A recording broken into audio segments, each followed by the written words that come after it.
According to the CDC, the U.S. is in the midst of the second largest COVID-19 surge since the start of the COVID-19 pandemic. Experts are predicting that 100 million in total, or 1 in 3 people in the U.S. may contract COVID-19 during the surge. What's even more startling than the numbers of infection is the risk of developing long COVID.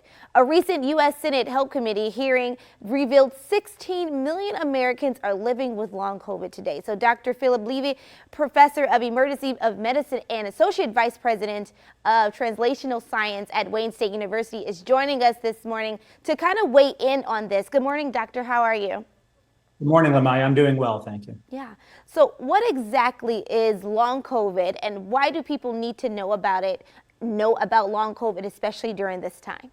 It's such an important question. So long COVID goes by several different names: long-term COVID, long COVID, post-acute sequelae of COVID, regardless what you call it.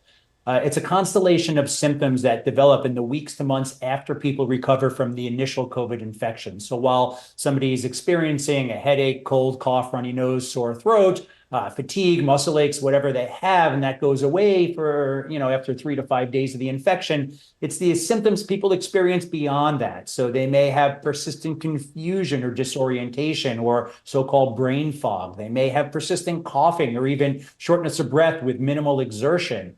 They may experience mood-related symptoms, anxiety and insomnia, other things like that. But basically, it's anything that persists after someone has COVID that they didn't really have before they had COVID.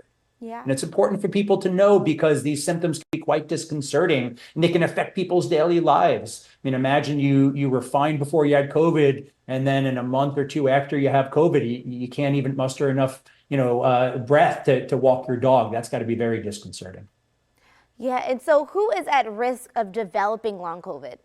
Well, most importantly, people with severe COVID infections are the most likely to develop long COVID symptoms. But anybody who has COVID can develop them. We've seen this amongst people who had even mild symptoms and amongst folks who didn't even know they had COVID because they never got tested. But weeks later, they're still experiencing some symptoms. But the severity of the infection is the critical variable. And people who have comorbidities, things like high blood pressure, diabetes, or heart disease, and folks with advanced age, they're at the greatest risk for developing severe COVID, and so they're at high risk. Really importantly, people who haven't been vaccinated or people who haven't received updated vaccines, they're at risk as well because their immune systems aren't ready to fight off the new infections with the new variants. So the JN1 variant, which is the cause of just about all the COVID cases that are in this surge, it hits the body differently than prior versions of COVID, and your body's got to be prepared to fight it off. And really the only way to do that, absent getting infected with it, is to go ahead and get an updated vaccine.